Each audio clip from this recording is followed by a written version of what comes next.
Now in Wuchang Fallen Feathers, one of the main things you want to do is to try and make yourself really powerful and allow your build to dish out a whole bunch of damage. If you're able to boost your damage output, it's going to help you massively to absolutely destroy the bosses in this game and take down everything much faster and easier than you would have without it. One thing that can help with this is going to be your Benedictions, as they can be really helpful overall in enhancing your build, and now that I've managed to collect pretty much all of them, I think I'm missing around about 2.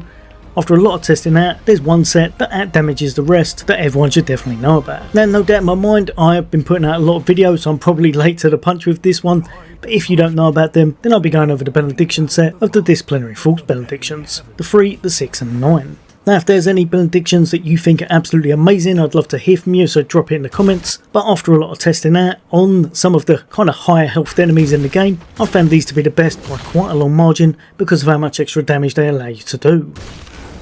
As you saw with this one, when we're just testing it out and we're unbuffed, we've not got much going on with our build and we haven't got the most points in it, we're still able to pull off some decent damage and take down enemies whenever we need to, but we're not doing anything crazy and it can definitely be enhanced in a few different ways. Like I said though, one of the best ways is going to be through your benedictions. Of course you've got things like your pendants that help as well, but some benedictions can really help you out with your damage, and none more so than the Disciplinary False set. After a lot of hitting things in the face, working out numbers and just dishing out a whole bunch more damage than I probably should do on one certain type of enemy, I worked out that when you equip each piece of these, it's going to give you roughly around about 10% extra damage on top of your build. So the 3 Disciplinary False means you're going to have to have 3 disciplines unlocked, and then it's going to give you 10% extra. The 6 one, 6 unlocked will give you extra, and finally the last one, 9, will give you 10% extra as long as you've got 9 disciplines unlocked. But the great thing about this, you've also got a set bonus called Mastery just up top here, that if you're able to put 12 disciplines unlocked in your skill tree, then you're going to get another 10% on top of that, meaning you're going to get 40% overall. Remember, to unlock all of these you will need to go into other weapon skill trees in order to pick out some of their disciplines and such, but because of how much extra damage you're doing and because it's only going to take a few nodes, especially later on when you've got some points invested, it's well worth unlocking these. It's well worth unlocking these even though you're not going to be using them, because it will buff your damage of your build. If you need to check how many of these disciplines you've got unlocked, just remember at any point you can go into your inventory, keep scrolling along, go over to your disciplines, and you just got to make sure you've got the amount needed to unlock whatever of these benedictions you've got attached. So if you need all 12, then the 12 pictures here will show you've got enough of that. Then heading out once more. Before we were only hitting 383 with a standard hit on this enemy, and once we've done a triple hit we were hitting around about 1876. Now after these enhancements we're hitting 533 with a standard hit, and after the triple combo we were hitting 2187. Overall from my testing it worked out to be around about 40% of an increase. If my maths is wrong, chuck it in the comments again, but that's what I've seen so far from everything I've been testing, and honestly it makes a massive difference when you're tackling some of the tough content in this game, especially on New Game Plus and some of the really toughest bosses. And as well as that, don't forget, if you want to enhance yourself with even more damage, you can always use some of your tempering effects to boost your damage even more. Some of the numbers you can start to rack up get ridiculous later on when you start investing a whole bunch of points, because you can dish out crazy damage and have a lot of fun in the process whilst you do it.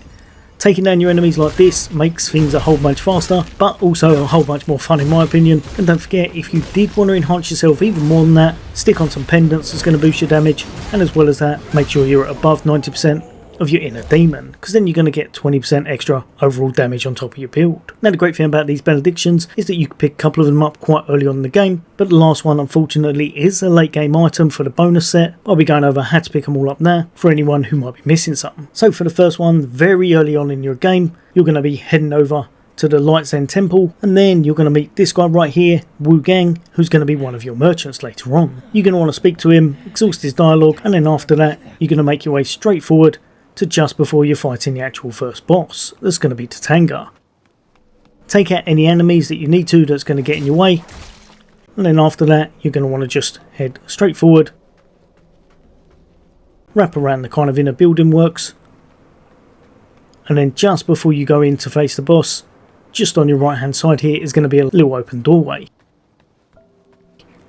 Head inside here, there's going to be a few things for you to interact with, but the main thing you could be after is just on the right hand side of this one. There's going to be a key item you want to pick up, that's going to be the golden bowl. Then after defeating the boss, you're going to head off to the next area, which is going to be the Shu Temple, where you're going to meet up with Wuchang once more, hand it over to him and you'll expand his inventory. And one of the items you'll be able to pick up is going to be the first benediction for this set, the Wei Disciplinary Force. Next up, a little bit further on in the game, you're going to be heading to Cladspire, and for this one, you're going to want to be at Cladspire City. From the shrine point, you're going to head just downwards, then you're going to wrap around and make your way inside the building, and just go up the staircase. Then, just proceed all the way up to the very top,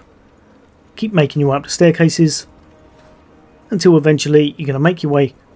to a kind of walkway and you're going to want to run over to the other side of the building. Once there, keep heading through and then make your way down the rest of the staircases. Keep making your way through and down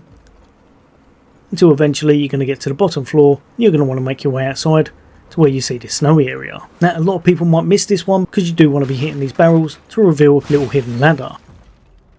You're going to want to descend that, make your way to the bottom, and then just make your way all the way through this cave. Keep heading forward, and then right at the very end it's going to be the item you're after, and this time it's going to be the black coral bracelet.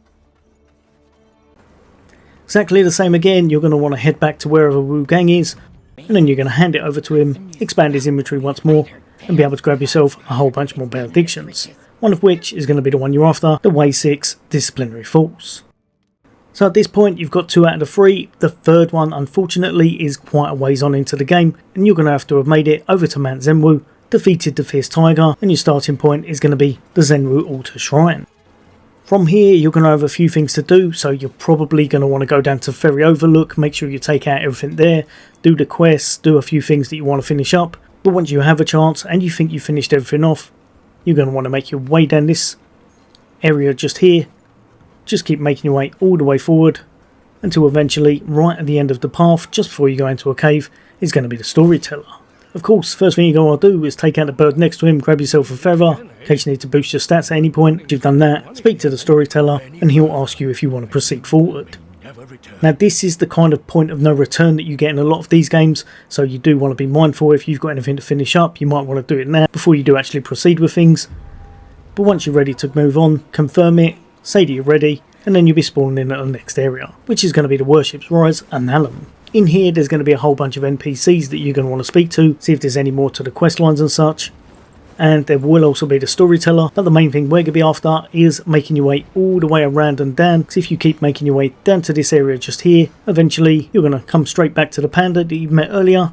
and this time he's going to have some additional wares. You can grab yourself his panda head, which has some really nice stats on it, so that might be something you want to save up for, but the main thing we're after for 5 bamboo shoots is going to be the final benediction for the set, and that's going to be the Wei 9 Disciplinary Force. Like I said, I'm a bit late to this one, I'm sure everyone's already covered it, but I did want to put it out there for anyone who didn't know about these, or for people who are going to be playing the game later on, because honestly it's one of the best ways to boost your damage in the game, and just makes tackling the bosses a whole bunch more fun in my opinion. But as always, there'll be a whole bunch more content away from me. For now, take care, I'll see you on the next day.